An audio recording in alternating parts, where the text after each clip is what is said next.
Getting through the pandemic was a pretty important process, but then I was ready. And that was where the press pause happened. Welcome to Time to Press Pause, real life stories from the C-suite.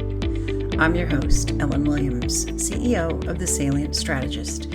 And today we're talking about how it's okay if you don't have it all figured out when you decide to become an entrepreneur.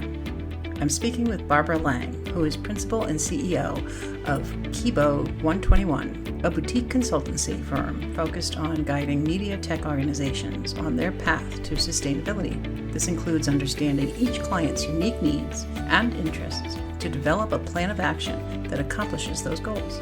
Barbara has been an invited speaker on sustainability at industry events including the NAB Show, SVG Sports Video Group, IBC, SMETE, and SMW, Streaming West Media. She serves as the program manager for the NAB Show's Excellence in Sustainability Awards and co-founded the Media Tech Sustainability Summit. Barbara has been recognized for her leadership by Washington and Jefferson College, the IEEE, Studio Daily 50, and with the TV News Check's 2020 Women in Technology Award. In 2021, she was honored by the TVB Europe as a 2021 Technology Leader to Watch and by Broadcasting Cable with the 2021 Tech Leadership Award. Welcome, Barbara. I'm so happy to have you here today on Time to Press Pause. Hi, Ellen. Thanks for inviting me to participate. I'm really excited to be here today. Barbara, you and I have an interesting past. We have connected on a passion of mine and business of yours, which is sustainability. And I appreciate that you invited me to be the judge on several of your awards. I'm happy to have you here on my podcast today. Yeah, it's great. I love networking and how you meet people. The power of people is pretty strong. And so loved meeting you through those networking connections. And we found a little commonality. So I'm glad that we can help each other. That's what it's all about, isn't it? It is important to build your network. And I am happy to be able to do that both virtually and in person. Yeah. So today we're both in person and virtual. And I would love to hear your Press Pause story. When you invited me to participate, I have to think about what is a story that would have some impact. My story is around my professional development in leading an organization through the pandemic. Think back already 5 years, what it was like. It was this time 5 years ago when we were busy trying to get these government loans, and there's such anxiety about getting people back together, masking and the vaccines. Prior to the pandemic, I had arrived 10 years at my role, and I thought 10 years, it's a good time to decide to move, I guess is the best way to put it. I'd done quite a number of good things, and I thought, there's one thing I want to do in my life. I want to work for myself. I want to be an entrepreneur. I want to have that excitement and anxiety. As I was beginning to make those decisions, because those are big decisions, you have to make sure that all your financial well-being is in place and that you can actually take the risk.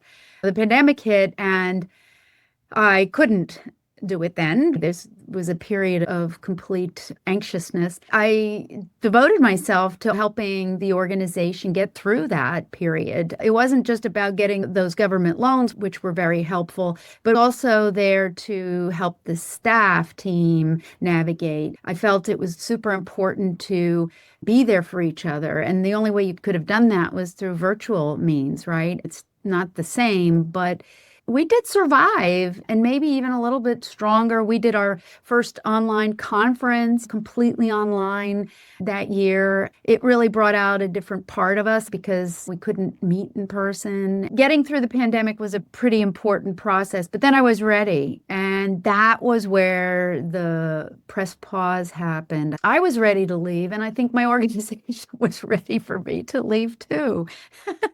Not so much my staff team, because they were just wonderful people and continue to be wonderful people. A colleague of mine once said, the board that hires you is not the same board that you see when you're ready to leave. It's a different group of people. And it's also now 12 years on. The momentum is different, the environment's different. I realized that my contribution had been completed. I had all my ducks in a row for my next step for me personally, and I think the organization I thought would benefit from somebody else taking the reins. It wasn't a super easy decision because you're entering an unknown, for sure. Opening your own operation was a whole adventure in itself. Leaving the security of an organization, the power of that institution, your work colleagues, and in my case, it was a nonprofit professional association, all the volunteers who I became so close with over the years. You leave all that behind and it's hard. It's very hard. But I think now, 3.5 years on, it was the best decision I ever made in terms of getting myself ready. At the time, ESG 3.5 years ago was still a pretty hot topic. I still am optimistic that there's a future. I left and started this ride. Maybe timing was pretty good then. It was just opening a new door and stepping out into it, leaving that security behind. I didn't know how I would feel about it. And the first day and I happened to do it like December 31st to January 1st, right? So it was also the calendar year. So I wake up on, let's say, January 2nd, because of course, first is a holiday. And I didn't have to go to work. I didn't have anything to do. And it was such a strange feeling. First time in my life, I don't have anything to do today. But it lasted a couple of days, and then I finally said, I can't have every day be Saturday. I have to figure out the next step. And then I did, of course. But that first week was kind of funny. Really great story. I love how you were ready, but decided to stay because it was important, and your words, devoted to getting them through.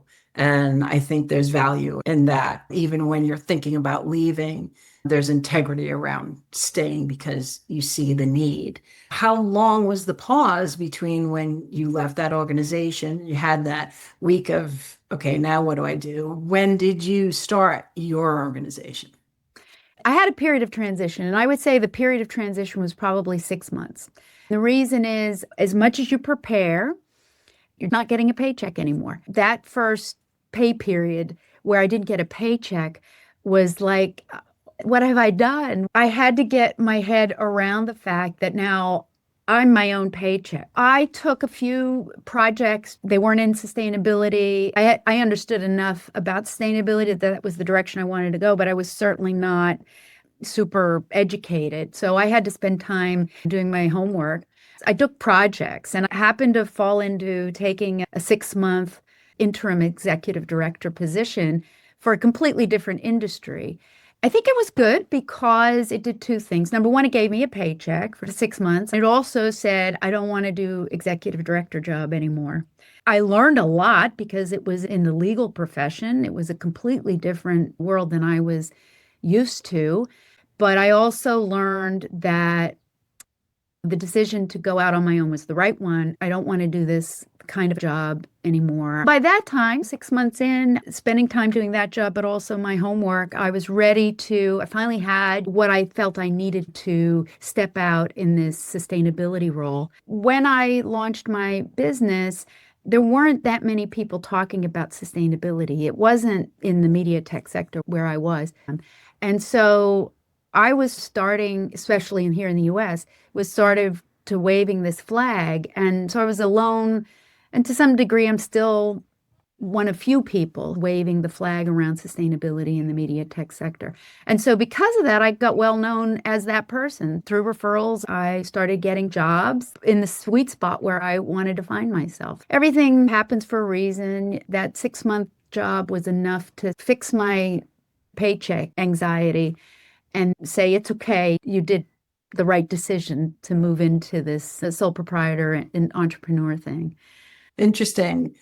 So I hear you. I've been there throughout my career. I've been entrepreneur and employee back and forth multiple times. 6 months in, you're learning, you're doing your homework. I'll take this gig. That'll make me feel better. But it reinforced time to be an entrepreneur. And sometimes that's what you need, not just a reinforcement, but the feeling of this is the right decision. And as much as you can tell yourself, there's always, no matter how hard we try, that little bit of external validation. You said a lot of your businesses started to come from referrals. So your network, always important to really any kind of advancement, whether it's entrepreneur or within an organization. Tell me a little bit about what you did as homework. As an entrepreneur, I recently got a certification from Wharton AI for Business. I get certifications when I was in sustainability. I did a ton of online learning for ESG. We are both ISSP members and we're both Sustainability Excellence Associates, right? The SCA. So you do go through that process to support yourself going to market. What was your process and what homework did you have to do? It's a great question. I had time as I was building this out. The internet is just an amazing resource. I signed up for every possible newsletter that I could find. Everyone then referred me to a different one, or I found a link to something else. I did a lot of reading. I attended a ton, and I still do, webinars. There's so much free content out there. Some of it's a little commercial, people trying to sell their products, but I find that you can get good insights through these webinars. I joined ISSP, the International Society of Sustainability Professionals. Coming from the association world, I am a big advocate to join the association of your field of interest. And so right away, even though I've never met anyone in person from the ISSP, I've met them virtually. It's an amazing network. What I love about the ISSP is that the meetings include people from all over the world in every industry imaginable: textile industry, travel, consumer products. Hardly anybody is in the media sector. I was really exposed to people from all different walks of life, and you learn from one another. You meet up at these meetings. Oh, you need to talk to blah, blah, blah. The next thing you know, you're having a meeting with that person and learning something new. I'm a big advocate of networking. And yes, as you say, I did just take the certification course, and you meet more people. One thing leads to another. And the best way to get business is through networking. When you're in such a niche area and there's not a lot of people doing this, there's no competitions. People don't realize that maybe they need someone to help them with some sustainability work, for example. I think those are the key ways to stay up to date and be educated. Using the right resources and networking are my go-to tools, I guess I would say. I have to agree. I have used them all throughout the last 25 years. Ugh, I hate when those numbers are so big. Yeah, I know. You said something really interesting. You said there was no competition. The flip side of that is, well, no one is out there doing this, so there may not be a realization for this need. How did you overcome that? I'm still overcoming it. I think it is about the passion. The other thing that I do quite often is go on a speaking circuit. Wherever I'm invited, I generally will accept if I can, getting out there and being passionate about the topic and helping people understand integrating sustainability as a business strategy makes great business sense. But it's change management, and change is hard, and people don't, unless they see great value, immediate value in it, they are resistant to that. And so I'm still in that process of trying to successfully advocate for sustainability and business strategy.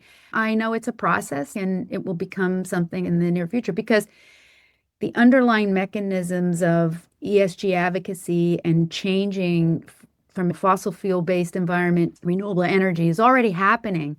Most industries are starting that trend, and we're leaving fossil fuels behind. Sure, they'll be around for a few more decades, but they're waning. And so it means that all business has to start looking for new ways of integrating renewables and other forms of green energy. If they start doing that, then they can start really being proud of the figures, the messaging, and the reporting.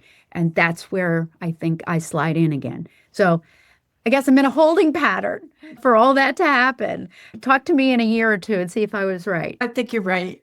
don't have the level of knowledge and experience in ESG that you do, but I appreciate that you continue to advocate for it. We need to do right by the planet to be able to hang on and inhabit it. Barbara, one last question for you. What advice would you give other leaders when they identify it might be time for them to press pause? I think it's hard to give advice because sometimes you don't know it until you know it when that time is right. Being prepared, being confident that you're ready to make that pause or make that change. But also, it's okay if you're unsure because the future is never clear. Don't let the perfect be the enemy of the good. Don't think that if you don't have every I dotted and T crossed that you can't just make these changes. And if you have a good network of support, it's going to be okay. People will rally behind you and help support you over a difficult hump. It's this blend of confidence, but don't be worried if you don't have it completely nailed down how it's going to turn out. I believe that everything happens for a reason, and if it's meant to be, it's meant to be. It's odd to say that when your life or career is on the line, but sometimes that's okay. You'll know it when you know it, and it doesn't have to be perfect. Just move forward and know you're doing the right thing and you're in the right place, even if it's not 100% clear at that moment. That's what I think. Yeah. Because staying, that's the other way to think about it, is stagnancy. Sometimes you can overstay your welcome and things can be much worse than if you make the changes. And I don't say frivolously, but with enough focus that you can do that, but it doesn't have to be perfectly defined. Well, that's a good thing because as we know, nothing is perfect. Striving for perfection is a whole nother topic, something that can definitely get in the way of having something good. I think so. Barbara, thank you so much for being here. It was a pleasure seeing you again and speaking with you. You gave great advice, and your story, I think, will resonate with a lot of the listeners. Thank you so much, Ellen, for thinking of me, and always great to see you too. And let's do something again.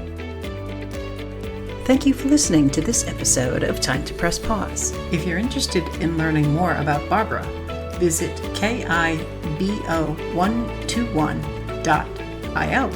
If you're interested in learning more about me, visit thesalientstrategist.com. And please visit us again wherever you listen to your podcasts.